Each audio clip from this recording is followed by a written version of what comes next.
Quand on parle de charge mentale, on pense souvent à l'individu, à sa capacité à gérer, à s'organiser, à prendre du recul. Mais si la charge mentale persistait, non pas parce que les personnes gèrent mal, mais parce que le travail, lui, n'est pas suffisamment parlé. Bonjour et bienvenue dans Zen Stratégie, la voix des professionnels du bien-être, de l'hôtellerie et de l'accueil. Dans beaucoup d'organisations, on parle des résultats, des objectifs, des plannings, parfois même des tensions relationnelles. Mais on parle très peu du travail réel, de ce qui le complique, de ce qui l'interrompt, de ce qui oblige à anticiper en permanence. Et quand le travail n'est plus parlé, la charge mentale se déplace, elle s'installe dans les têtes. Aujourd'hui, on va voir pourquoi parler du travail est vital. Et en quoi c'est l'un des leviers indissociables et sous-estimés de la qualité de vie et des conditions de travail. Ne pas parler du travail ne veut pas dire qu'il n'est pas traité, cela veut dire qu'il est traité de façon individuelle. Concrètement, quand il n'y a plus d'espace pour dire « cela m'interrompt trop souvent »,« je dois anticiper sans cesse »,« je gère plusieurs logiques contradictoires », le cerveau fait 3 choses. Il anticipe en continu, il reste en vigilance permanente et il absorbe les tensions sans jamais les déposer. C'est exactement ce que l'on appelle la charge mentale professionnelle. Le problème n'est donc pas l'absence de communication, mais l'absence de parole sur le travail réel. Et cette absence a un coût. Fatigue cognitive, erreur, irritabilité, retrait, perte de sens.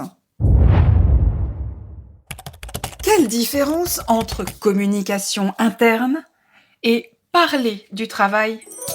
C'est un point clé. Beaucoup d'organisations communiquent, mais communiquer n'est pas forcément parler du travail. On confond souvent informer, expliquer, aligner, avec le fait de décrire les vraies contraintes, de partager les arbitrages qu'on fait au quotidien et de rendre visibles les tensions réelles sur le terrain. Parler du travail, c'est mettre des mots sur ce qui fatigue inutilement plutôt que de se plaindre. C'est rendre visibles les contradictions au lieu de critiquer l'organisation. Parler du travail, c'est ajuster collectivement à la place de remettre en cause les personnes.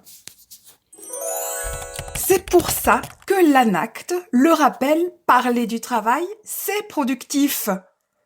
Pas parce que ça fait du bien, même si ça fait du bien, mais parce que ça évite que tout repose sur les individus. Si parler du travail est si utile, pourquoi est-ce que c'est si rare ? Il y a 3 freins majeurs. Le premier, la peur du jugement.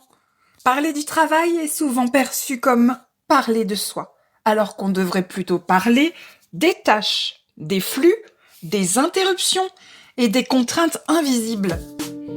2. La culture du « ça fait partie du métier ». Beaucoup de tensions sont normalisées. C'est comme ça ici. Ou alors, on a toujours fait avec. Le résultat, c'est que la charge mentale devient silencieuse. Et le manque de cadre sécurisé. Sans cadre clair, qui parle, de quoi, dans quel but, la parole devient risquée. Alors, on se tait et on compense mentalement.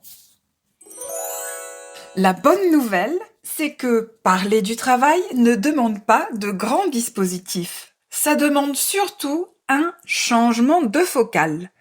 On ne parle pas des personnes, on parle de ce qui complique le travail. Quelques exemples de questions simples. Qu'est-ce qui te demande le plus d'énergie ici ? Qu'est-ce qui t'oblige à rester en vigilance ? Qu'est-ce qui pourrait être simplifié sans dégrader la qualité ? Ces questions déposent la charge mentale, déplacent le problème du cerveau vers le collectif et ouvrent des ajustements concrets. C'est exactement ce que permettent les jeux QVCT proposés par Zen Consulting, les espaces de discussion sur le travail, le feedback inversé. Au final, parler du travail est un outil de régulation. Quand le travail est parlé, la charge mentale circule moins dans les têtes et davantage dans le collectif. Dans les prochains contenus, nous irons plus loin. Comment installer ces espaces sans alourdir le quotidien ? Comment utiliser le feedback comme levier de régulation ? Comment les supports ludiques peuvent sécuriser la parole ? Parce que mieux travailler commence souvent par mieux en parler. Merci d'avoir écouté Zen Stratégie. Pour aller plus loin, retrouvez des ressources et des outils concrets sur le blog zenconsulting.fr. À très vite. Free audio post-production by alphonic.com